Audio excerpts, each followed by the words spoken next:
Samantala, arestado ng PNP Highway Patrol Group ang 4 na sangkot umano sa bentahan ng mga nakaw na sasakyan sa internet. May live report si Emil Sumangil, exclusive. Emil? Magandang hapon, Jiggy. Timbog sa isinagawang operasyon ng PNP Highway Patrol Group National Capital Region ang grupong nasa likod umano ng pagbebenta ng mga sasakyang nakaw sa internet. Sa paumagitan, Jiggy, ng isang entrapment operation, arestado ang 4 na suspect sa labas ng isang malaking mall sa Quezon City. Dalawang undercover police officer ang tumayong kunyari bibili na sasakyang questionable ang mga papeles.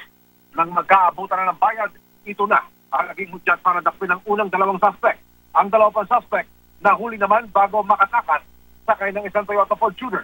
Isang kalibre 45 ang nakuha sa mga suspect.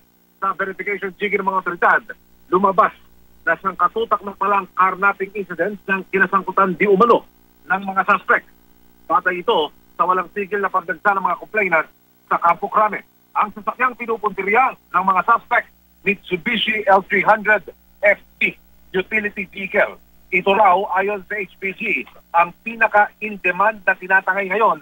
Sa follow-up operation ng pulisya, nakakuha pa ng 8 sasakyan sa isang subdivision sa Caloocan.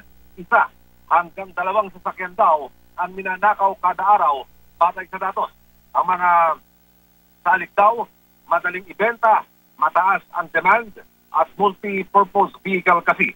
Abiso ng HPG sa publiko, bago mag-shopping sa internet, i-verify muna sa kanila ang mga sasakyan.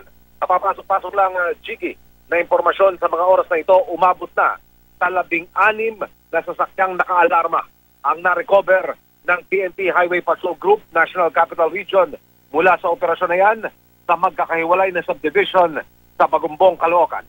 Jiggy.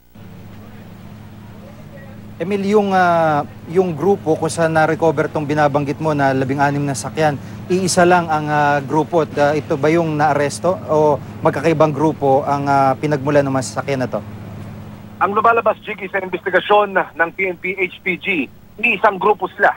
Pero yung kanilang mga address o yung kanilang mga inuuwian ay magkakahiwalay at hindi pa verifikado maliban lang doon sa tumatayong leader na si Alvin Chopilo na sinasabing dyan nga nauwi sa isang subdivision sa Bagumbong, Caloocan na ni-raid ng PNP HPG. Hindi natin natunton, Jiggy, yung sinasabing inuuwian nitong leader ng grupo, pero ang natunton ng mga pulis ay yung kanyang talyer na ino-operate dyan sa loob ng talyer na yan, Jiggy.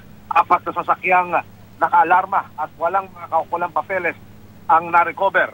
Yung mga sasakyang na-recover dyan. Doon sa isa, umuupa lamang daw yung suspect dito sa isang bahay doon sa mismong garahe. 4 na sasakyan din ang na-recover dyan, kabilang na yung ilang sports utility vehicle. Sa mga sandaling ito, inaalam ngayon ng PNP Highway Patrol Group kung ano ang direktang kaugnayan nung 3 pang suspect na naaresto sa entrapment operation, kabilang yung kapatid mismo ng leader matapos nga na mahulog sila sa ikinasampitag ng Philippine National Police. Jiggy. At Emil, yun sa CCTV na nakuha mo, no? Ano bang background nitong mga suspect na ito? Parang talagang sanay na sanay humawak ng armas eh. Ano bang nalaman dito ng HPG?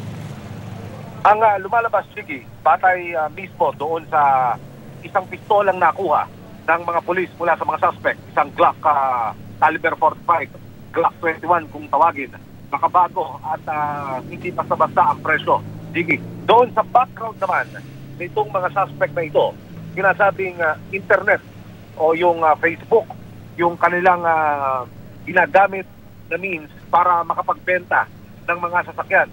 At mula dyan, mayroon pang ibang elemento o ibang kasapi ng sindikatong ito ang papasok sa deal para makipagkita doon sa kanilang bibiktimahin at siyang tatanggap ng bayad.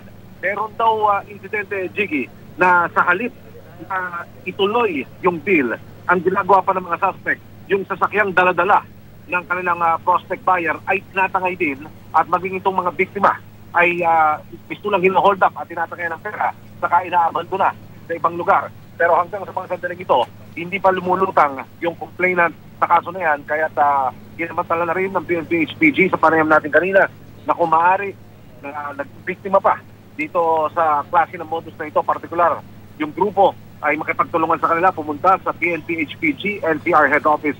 Yan ay nasa loob ng Campo Crame City.